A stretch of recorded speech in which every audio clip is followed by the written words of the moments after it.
Les mostré La última noche, es la segunda novela de Francisco Gallardo con el que tomo café hoy aquí en Rioja 13. Paco, muy buenas tardes. Buenas tardes. Bienvenido, ¿cómo estás? Muy bien. ¿Tomas mucho café tú? Descafeinado. Descafeinado. Sí. Pero bueno, sí, una taza al día, una cosa así, aproximadamente. Bueno, o sea que, sácame también de dudas. He dicho que eres médico, te he presentado como autor de esta novela. ¿Eres un médico que escribe? Yo me considero un médico que escribe, le sigo dedicando más tiempo a la medicina que a la escritura. Y aparte la palabra escritor, pues bueno, para mí, hay muchos escritores que admiro, es un trabajo muy duro, es un trabajo muy serio.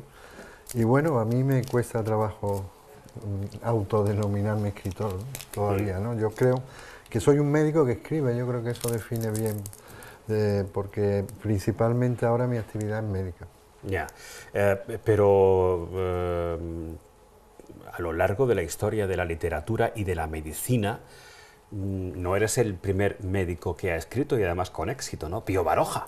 Exactamente, ha habido muchos médicos de mucha calidad. Si hablamos, por ejemplo, de Céline, si hablamos de Alfred Doblin, hablamos de Chekhov, gente de muchísimo nivel, Miguel Torga, en España Baroja, Luis Martín Santos, Carlos Castilla del Pino. Pero hay, curiosamente, dos grandes grupos, que son los médicos, podemos decir, desertores, que dejan la medicina y se dedican a escribir, como Baroja, que apenas ejerció la medicina 6 meses en un pueblo, creo que fue en Sestona. Y hay otros médicos que siguen compatibilizándolo, como Chekhov, por ejemplo, o Miguel Torga, que trabajó hasta el final de su vida. Es curioso esa relación entre la medicina y la literatura. Tiene muchos matices, merecería un estudio en profundidad, ¿no? ¿Y eres mejor médico o mejor escritor? Yo no me considero mejor médico ni mejor escritor. Yo aspiro bueno, en la consulta, a mí me gusta mucho la consulta. Me gusta tanto como escribir, me gusta estar con los pacientes, me gusta pasar consulta, como se decía antes. Pasar consulta. Pasar consulta, que es un término que se está perdiendo. Y la escritura, pues también, yo creo que son complementarios, ¿no? Son dos actividades, porque a lo mejor en la consulta ves a mucha gente y luego escribir, que es un acto muy solitario, muy individual, yo creo que se complementan. Siempre he pensado que el título de una novela es muy importante y la portada del libro, la portada elegida para una novela también juega su papel a la hora de llamar la atención de un posible lector. No sé a quién hay que felicitar por la portada de tu novela, pero me parece bellísima. Igualmente a mí, yo estoy muy contento con la edición. Yo se lo he agradecido personalmente y de varias formas ya a mis editores, a Miguel Ángel Matellanes y Charo, que han hecho una edición que va más allá de lo que es una edición profesional, le han puesto cariño, ¿eh? Entonces yo creo que se ve, que se nota en la portada. Entonces está muy estudiada, muy trabajada, y a ellos le debo yo para mí es muy bonita la edición. En La última noche vamos a conocer a Sara. Yo te voy a pedir, Paco, que nos la presentes. ¿Quién es Sara? Sara Abenzoar es la nieta del famoso médico Abenzoar, que en la segunda mitad del siglo XII fue médico de los califas y ella es de las últimas personas de una saga de médicos, 6 generaciones sucesivas que sirvieron a los califas almohades. Y dentro de esa saga hay 2 mujeres, la madre de Sara y ella, la madre que sería hija de Abenzoar. Entonces me pareció el punto de vista ideal para contar no solo una historia de medicina, que es la historia de esta familia, sino contar una época para mí fascinante de Sevilla, que en 50 o 60 años transforma la ciudad de una forma decisiva. Es decir, yo creo que solo la Expo 92 le ha superado en transformación urbanística, ¿no? Estamos hablando del siglo XII. Del siglo XII, la mitad del siglo XII, la segunda mitad del siglo XII. Se construye el Alminar, se construye la Guaira, se construye el Puente de Barcas, se construye la mezquita, la actual catedral, se construye el mercado, se construye gran parte de la ciudad que en cierto modo todavía hoy conocemos. Eso coincide con la presencia de médicos como Averroes, Maimónides, Abenzoar, la edad de oro de la medicina andalusí y la medicina de Al-Ándalus. Entonces, yo he escrito esta novela porque me interesaba contar esa historia en un marco tan fascinante como era el cambio ese de Sevilla. Porque no solamente vamos a conocer a Sara en tu novela, sino que vamos a conocer cómo era la Sevilla del siglo XII. Pero fíjate qué curioso. Tengo entendido, Paco, que en aquel momento de la historia la medicina era un territorio exclusivo de hombres y las mujeres solo podían ser médicos si pertenecían a una clase bien, ¿no? Exactamente. Y de hecho Sara Abenzoar es por eso, porque pertenecía a una familia noble, era una familia de ascendencia sevillana, porque eran más sevillanos que los almohades que vinieron. De hecho se llevaban muy mal las familias andaluzas, podemos llamar, las familias sevillanas que había, porque tenían más tradición hispana, por decirlo de alguna forma, que árabe. Y cuando llegaron los almohades, pues hubo mucho conflicto con ellos. Añoraban la época de la Sevilla del Mutamí, la época en la que eran más sevillanos, por decirlo de alguna forma. Sara Abenzoar fue privilegiada porque además los datos que tenemos de ella son muy pocos, pero sí sabemos que existió, que ejerció la medicina. Pero además, claro, aprendió medicina con dos personas como Averroes y Abenzoar, una auténtica privilegiada.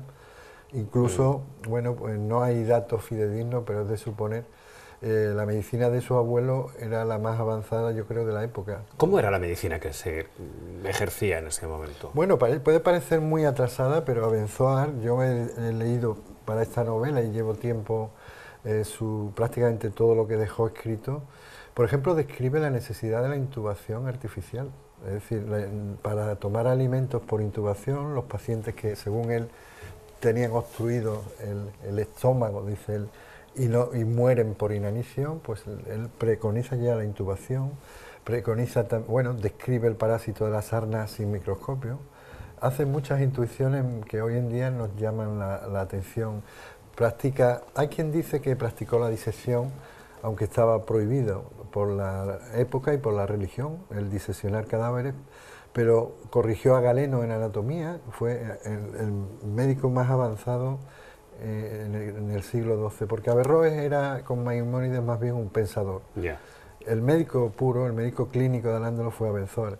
Entonces, por ejemplo, cómo tratar abscesos de mediastino, cómo tratar pericarditis, enfermedades del corazón. Incluso él tuvo un absceso pericárdico y se lo trató él mismo y lo describe. Es decir, no estaba tan atrasada ni mucho menos. Y en el área del pensamiento era una medicina que utilizaba mucho, bueno, pues eso que hoy podríamos llamar la medicina del alma, ¿no? Se ocupaba de los aspectos de la mente, del alma, no solo de los aspectos físicos, y hay escrito mucho sobre ello. La última noche leo aquí en la portada la vida de Sara Abenzoar, una de las primeras mujeres que ejerció la medicina, pero ninguna medicina puede curar las heridas del alma. Premio Ateneo de Novela Histórica. ¿Para qué sirven los premios? Luego vamos a ver imágenes de la presentación, precisamente ahí las estamos viendo. ¿Para qué sirven los premios?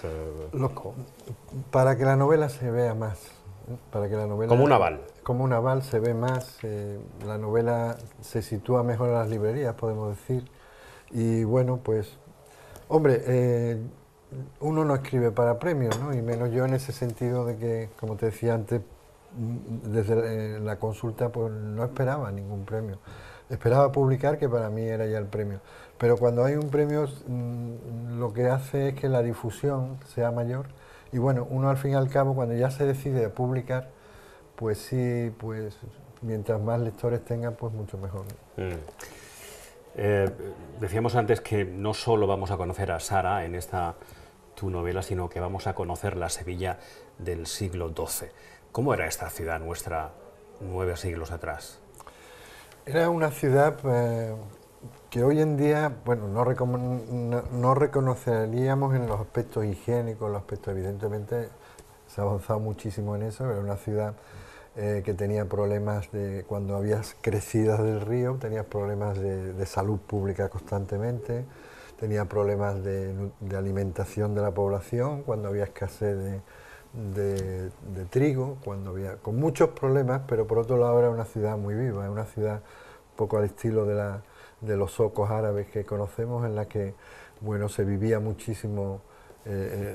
Había dos grandes zocos, el zoco, podemos decir, para los nobles y el zoco para los pobres. Había barrios y arrabales donde, por cierto, había curanderas que trataban enfermedades con más o menos remedios supersticiosos, pero algunos eran acertados.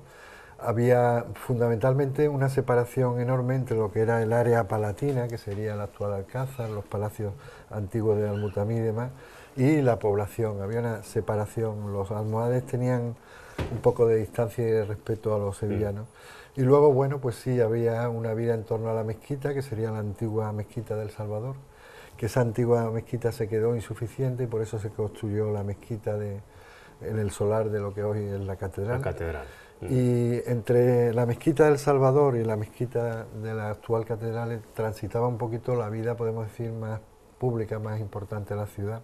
Y luego los arrabales, que bueno, arrabal de Triana o el arrabal de la Macarena, que como le dicen, que es la Macarena. Sería desde aquella época que era una zona llena de huertas, ¿no? Sí.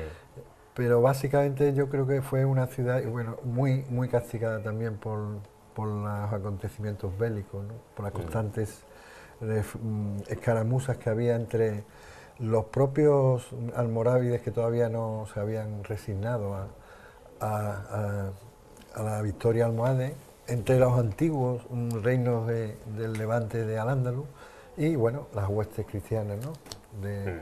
Que el rey de Castilla, rey de León, todo eso es un constante escaramuza con treguas, con pausas de unos 5, unos 10 años, y eso hace que sea una ciudad en constante peligro y al mismo tiempo en constante ebullición. Debió ser una época sobre todo una época muy... ¿Te hubiera gustado vivir en la Sevilla del siglo XII? Bueno, es una difícil pregunta. Me hubiera gustado muchísimo conocer al señor Averroes y al señor Abenzoar. Me hubiera gustado muchísimo. ¿Qué habrías, como médico, qué habrías aprendido de ellos? Fundamentalmente que la medicina es tecnología, pero también y fundamentalmente pensamiento. Porque ¿tú crees que muchas veces una palabra, un gesto, una caricia puede curar más que un medicamento? ¿O eso es demasiado romántico para afirmarlo? No, yo debo seguir siendo un romántico. Yo creo que la palabra cura más que muchos medicamentos. Sí. Pues me quedo con eso. Querido Paco, gracias por traerme personalmente un ejemplar de tu novela y gracias por la dedicatoria. Muchísimas gracias a ti, encantado. Muchas gracias. ¿Te gusta el teatro? Mucho. ¿Te gusta el teatro? Mucho. ¿Sabes que el Central cumple 20 años? Sí, señor. Cumple 20 años ahora y merece, gracias Paco, Gracias. y merece nuestro detalle de cada día.